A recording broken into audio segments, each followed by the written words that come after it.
penemuan adanya dugaan kekerasan seksual yang diduga dilakukan Yosua berdasarkan pernyataan Komnas HAM, Anda melihat ini merugikan pihak Anda? Baik, Priska, tentunya terkait apa yang disampaikan oleh para Komnas HAM ini sangat membingungkan Karena dan juga jelas merugikan daripada daripada klien kami yang sudah meninggal. Ya. Karena dalam posisi ini seolah-olah Komnas HAM ini sudah seperti penyidik yang menyimpulkan sesuatu hal. Bahkan tim sus sendiri tidak ada menyimpulkan apapun. Nah, kami berpatokan bahwa perkara dugaan pelecehan ini tidak pernah ada dan sudah di SP3-kan. Kami juga mendapat surat terkait SP3 tersebut. Jadi sangat bingung dan kaget ketika Komnas HAM ini menyimpulkan hal-hal yang berbau asusila. Karena kalau kita ketahui prosesi daripada dugaan asusila ini kan sifatnya sangat tertutup. Tapi kok ini sangat lantang dan berani Komnas HAM ini menyampaikan sesuatu hal yang... Apa yang Anda lihat dari simpulan Komnas HAM ini, Mas Febri?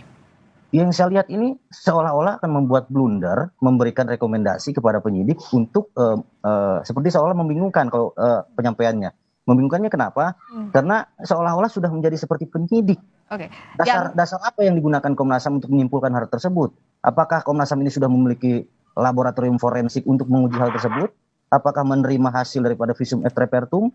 Atau hanya sebagai keterangan? Kita juga harus berpatok kepada pasal. Dianggap blunder dan membingungkan begitu ya, Mas? Saya ke Pak Erik. Tanggapan Anda? Ya, saya lihat ini sesuatu yang biasa dalam proses hukum ya. Biasa dalam hal apa? Ya, artinya dari apa yang di Komnas HAM itu kan mereka melakukan penyidikan, memanggil, kemudian rekonstruksi, kemudian mengambil kesimpulan, itu sesuatu yang umum saja gitu kan. Tapi penemuan apa yang ditemukan oleh Komnas HAM ini harus ditindaklanjuti. Tidak boleh dibiarkan. Karena ini yang sangat menentukan dalam proses hukum juga nantinya di persidangan. Ya, pelecehan kekerasan seksual ini tadi dikatakan oleh Komnas Perempuan, ya Ibu Putri sangat malu dengan peristiwa ini sehingga tidak disampaikan. Tapi dari apa yang dilakukan oleh Komnas HAM Perempuan, pertemuan kepada Ibu Putri, terungkaplah ini gitu. Nah, menurut saya ini tetap harus ditindaklanjuti oleh polisi. Dalam hal ini dilakukan penyelidikan. Oke, jadi Anda bilang ini harus ditindaklanjuti. Meskipun tadi kalau kata Mas Febri, Komnas HAM blunder mengeluarkan pernyataan ini. Begitu Pak Erik? Menurut saya tidak blunder. Ini kan sesuatu yang saya biasa dalam proses hukum itu kan. Tentu dilakukan proses penyelidikan. Dipanggil para pihak yang dianggap terkait. Dan menurut Anda ini harus ditindaklanjuti meskipun sebelumnya laporan soal kekerasan seksual itu di SP3 kan? Iya, itu harus ditindaklanjuti lagi gitu kan. Ditindaklanjuti karena ada penemuan menurut Komnas HAM ada kekerasan seksual. Sehingga hal ini tidak memberikan kebingungan, memberikan kepastian gitu. Oke, dugaan kekerasan seksual, dugaan kekerasan seksual lokusnya berbeda. Kalau sebelumnya kan yang di Duren 3 ditutup kasusnya, berikutnya ini di Magelang. Mas Febri, kalau tadi kata Pak Erik ini harus ditindaklanjuti rekomendasi dari Komnas HAM. Apa sih sebetulnya rekomendasi ini kan? Rekomendasi ini kan dalam bisa bentuk saran. Saran tersebut bisa dilakukan, bisa juga tidak. Kami menghormati apa yang sudah di SP3-kan oleh penyidik dan kami tidak pernah mau terbawa sebuah skenario. Seperti rekan-rekan mungkin yang lainnya yang terbawa skenario ada tembak-menembak, ada pelecehan di Duren 3. Fakta sekarang yang sudah kita terima adalah sudah di SP3-kan, tidak pernah ada.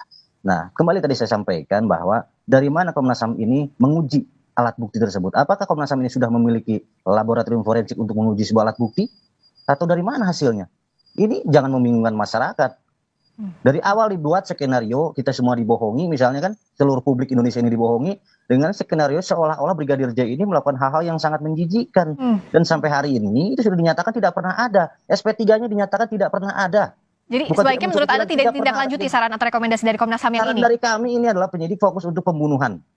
Terkait pembunuhan berencananya ini sudah dilakukan dan kemudian terkait siapa saja yang terlibat. Jangan blunder terus ke arah keasusilaan. Malah saya berpendapat apabila ini akan terus diarahkan ke arah asusila, apakah akan memasukkan pasal 49 KUHP? Dalam hal ini ada not weird, ada not weird access. Nah, apakah mengarah ke sana? Oke, kita akan bahas dari sisi konstruksi kasusnya karena jadi menarik, Mas Febri juga Pak Erik. Kita ingat kasus kekerasan seksual di awal yang di Duren 3 itu di SP3 kan. Kenapa di SP3 kan? Kalau kata polisi karena dianggap obstruction of justice, bagian dari perintangan penyidikan. Kalau kekerasan seksual ini disidik lagi oleh polisi, apakah ini bisa memengaruhi penyidikan terhadap kasus pembunuhan berencana terhadap Yosua, Pak Erik? Ya, saya cuma melihat begini kan. Ada sebab akibat dalam peristiwa ini kan. Sedari awal yang saya cuma mengikuti di media, ya kan, penyebabnya adalah waktu itu berkaitan dengan kekerasan seksual ini. Dasar sampai terjadi peristiwa pembunuhan itu. Di situ juga waktu itu berbicara tentang harkat martabat. Nah, karena ini menurut saya sangat berkaitan penyebab daripada peristiwa pembunuhan itu, maka ini harus diperjelas. Ini harus diperjelas penyebabnya ini. Jadi ini harus tetap diperiksa. Betul atau tidak, kita serahkan saja kepada penyidik yang berwenang gitu. Sehingga memberikan kepastian hukum. Oke, meskipun kalau unsur pembunuhan berencana yang dibuktikannya unsur-unsur dalam pasal 340 saja begitu Pak Erik ya. Kenapa ini dianggap urgent untuk turut juga disidik? Oh, karena berkaitan itu sebab akibat.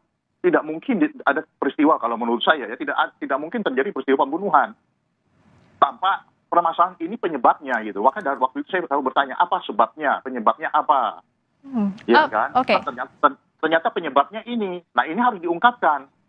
Mas Tidak Febri, mungkin terjadi pembunuhan berencana tanpa ada sebabnya. Oke, baik. Kalau kata Pak memang, Erik kan ada sebab akibatnya. Ini bisa disidik jadi kausalitasnya. Kalau Anda melihat ada hubungan kausalitasnya kan sebab akibatnya kan Mas Febri? Dari awal saya memang tidak pernah sepakat dengan rekan senior saya ini Pak Erik. Dari awal saya katakan, karena kenapa? Sudah ketahuan Pak, sudah dinyatakan bahwa ini sebuah kebohongan. Apa yang harus kami percaya? Alat bukti mana? Apakah si almarhum ini bisa mempertanggungjawabkan apa yang dituduhkan? Kecuali keluarganya yang membela, kan tidak ada sampai hari ini. Dan alat bukti apa? Saksinya siapa? Nah, kalau memang saksinya dari pihak mereka, ini bisa dikatakan nulis tesis. Satu saksi bukan saksi Pak. Jadi apakah atas dasar pengakuan, atas dasar rekaan, itu yang menyimpulkan daripada Komnas HAM? Mana buktinya, mana CCTV-nya? CCTV ini sudah dihilangkan dari awal. Sudah dirusak oleh beberapa pihak. Ini bisa dinyatakan dengan keterlibatan dari perwira tinggi sama dengan Bintara. Itu terlibat semua Pak. Diperiksa semua. Ini bukan cuma obstruction of justice sebagaimana dimaksud dalam pasal 221 KUHP. Ini juga 233 pengerusakan Pak. Berarti kita kategorikan yang merusak juga tersebut bisa kenakan pasal 55 juga turut serta dalam hal ini. Jadi apa yang mau dipaksakan sebetulnya? Oke, Pak Erik, apa yang mau dipaksakan kalau kata Mas Febri? Ini bukan paksaan, kan ada temuan baru dari Komnas HAM perempuan. Tentu ini adalah apa yang disampaikan Komnas HAM ini harus ditindaklanjuti. Masalah benar tidaknya nanti kita lihat saja proses lagi pemeriksaan oleh kepolisian. Apakah benar atau tidak? Kita lihat saja supaya memberi kepastian hukum.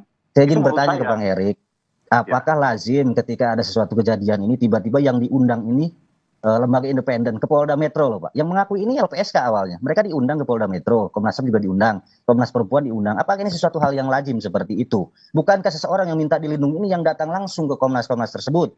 Nah, jadi kami semakin tidak percaya. Kenapa? Karena tiba-tiba ada statement dari Komnas HAM dan Komnas Perempuan yang menyimpulkan adanya sesuatu hal yang memang sudah di SP3-kan. Begitu. Jadi begini, Oke, Pak Erik, silakan. saya coba melihat ini tetap harus dibuktikan. Jadi kita hanya mau melihat. Kalau bicara tadi ada skenario menurut rekan saya, supaya terungkap skenario ini siapa yang membuat? Apakah Komnas HAM tidak benar atau menyimpulkan suatu ada dugaan kebohongan nantinya? Jadi kan malah terbongkar lagi. Kita melihat di sini tentang profesional. Ya makanya yang saya tanyakan itu apakah ada kelaziman seperti itu ketika seseorang yang mengalami dirinya seperti tindak pidana atau meminta dilindungi itu lembaga independen ini yang diundang justru ke Polda Metro waktu itu. Ini ada statement dari LPSK loh. Jadi saya melihat bukan masalah lazim atau tidak. Kita melihat ini sudah dilemparkan jadi bola lagi, yang menggelinding lagi. Ya kan? Kalau tidak ditindaklanjuti tentu akan menimbulkan kebingungan. Ini yang mana yang benar? Justru semakin bingung, serahkan saja kepada polisi supaya ditindaklanjuti sehingga memberikan kepastian hukum. Benar tidak gitu. Nah, bicara soal kepastian hukum sekarang, jadi sebenarnya harusnya diselidiki lebih lanjut atau tidak dugaan kekerasan seksual ini menurut Bapak-bapak, Mas Febri? Dari awal kan yang digaungkan ini terkait percobaan pembunuhan dan asusila. Itu sudah jelas kan dari awal. Arahannya adalah Baradae juga dijanjikan akan di SP3 kan, kemudian dijanjikan iming-iming uang. Ini yang sudah digaris bawahi. Kemudian gagal skenario di Duren 3, apakah akan dilarikan juga ke ke Magelang? Alat bukti apa?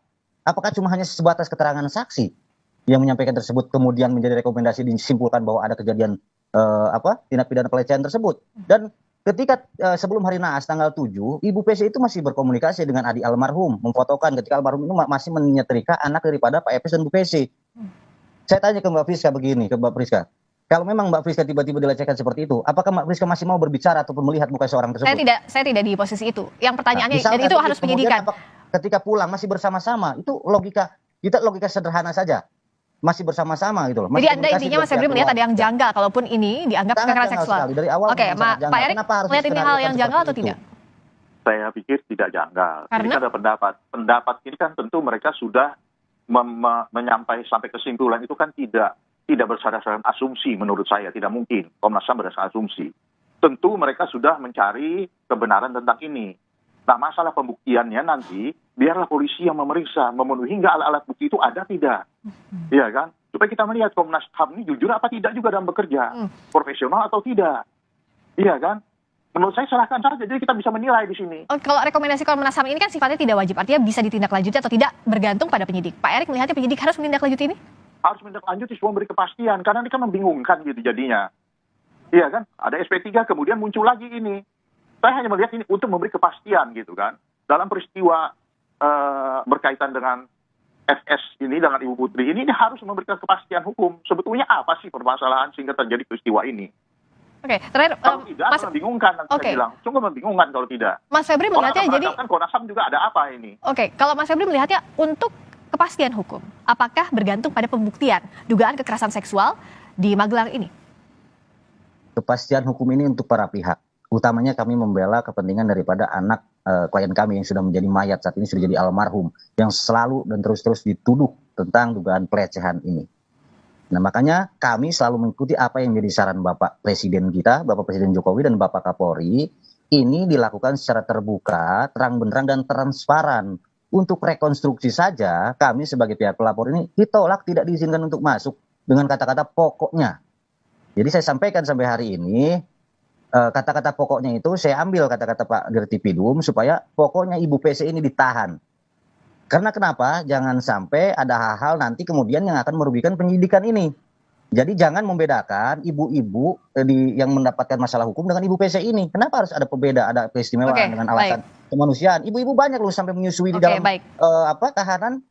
Baik, jadi yang jelas kalau bicara soal pro justisia, kita akan nantikan keputusan dari tim sus selaku penyidik kasus ini, terutama kasus pembunuhan berencana jangan sampai dikabulkan. Kalau soal dugaan kekerasan seksual bergantung pada tim khusus untuk memutuskan rekomendasi dari Komnas HAM ditindaklanjuti atau tidak. Terima kasih.